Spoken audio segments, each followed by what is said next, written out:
అండి, ఇప్పుడు నేను చేసే రెసిపీ వచ్చి కాజు కర్రీ.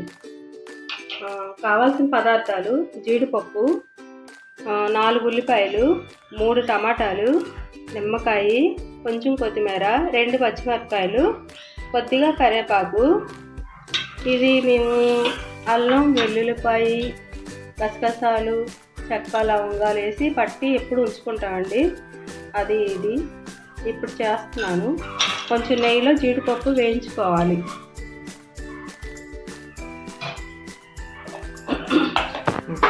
స్టవ్ వెలిగించుకొని నెయ్యిలో 2 స్పూన్లు నెయ్యి వేసి నెయ్యిలో జీడిపప్పు వేసి వేయించుకోవాలి. వేగింది, త్వరగా వేగింది.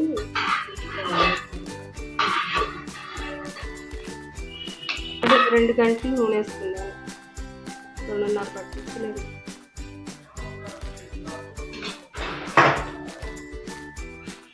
ఇప్పుడు ఉల్లిపాయ, పచ్చిమిరపకాయ వేసుకోవాలి.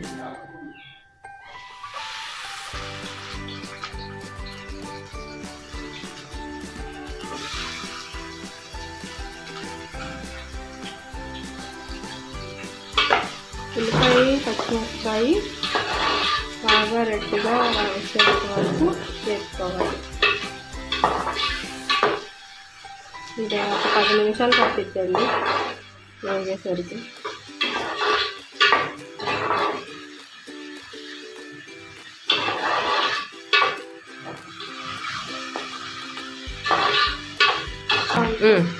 కొంచెం అంత ఉప్పు వేస్తున్నాను తొందరగా మగ్గటానికి. ఇదిగోండి, ఇది ఇలా వేగింది. ఇప్పుడు ఈ మసాలా వేస్తున్నాను.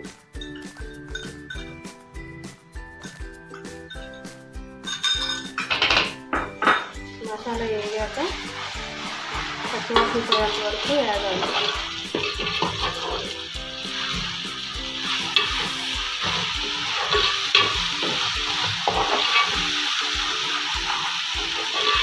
మసాలా అల్లం, వెల్లుల్లిపాయ, షాజీర, చెక్క, లవంగ, గసాలు, కొబ్బరి, ఎర్ర పువ్వు, ఇంకోటి ఉంటుందండి మనకు అవి మొత్తం వేసి మిక్సీ పట్టుకుంటాము. 4-5 రోజులు వాడుకుంటాము. ఇప్పుడు టమాటాలు వేసుకున్నాం. ఇదిగోండి, ఇలా వేగింది. ఈ టమాటాలు కొంచెం మెత్తగా ఇట్లా చేసుకున్నానండి. చేతితో ఇట్లాగా తొందరగా మగ్గుతాయి అని ఇట్లా చేతితో ఇట్లా చేసుకున్నాను. కొంచెం ఇది మగ్గాలండి. సిమ్లో పెట్టుకోవాలి. టమాటా వేసుకున్నాక అడుగంటకుండా.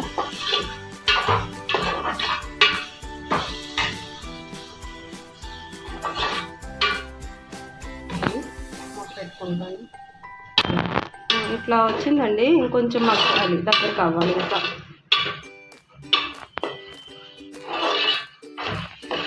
ఇంకా 10 నిమిషాలు పట్టిద్దండి. ఇదిగోండి, పసుపు ఈ దగ్గరకు అయ్యింది. పసుపు 6 స్పూన్లు ఉంటుంది.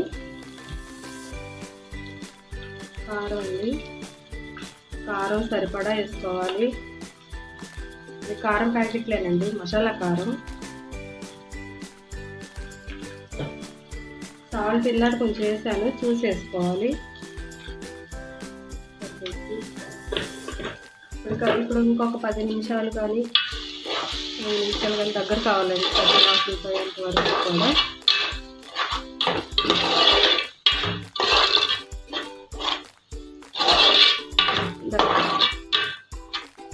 కొంచెం దగ్గరకు అయ్యాక జీడిపప్పు వేసి నీళ్ళు పోసి నిమ్మకాయ పిండుకోవాలి.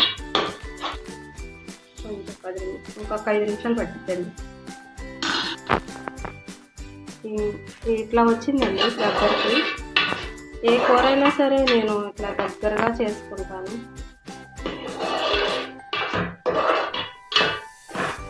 ఇంకొంచెం దగ్గర కావాలండి.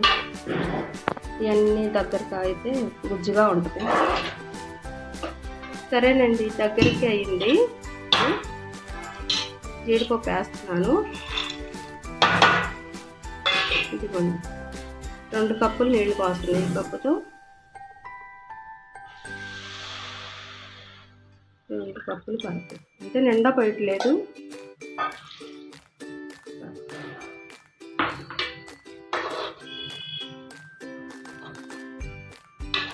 ఇది కొంచెం దగ్గర కావాలండి.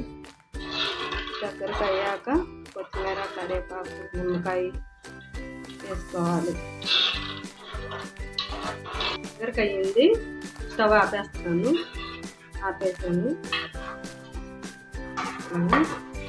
ఇది కొంచెం ఎర్రగా కనపడుతుందండి. కొంచెం కారం మేము తింటాము.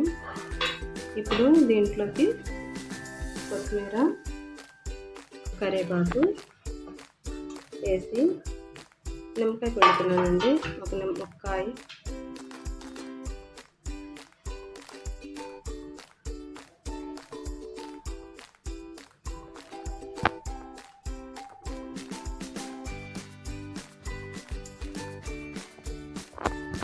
వేసిస్తామండి. కాజు కర్రీ ఇదిగోండి ఇలా ఉంది.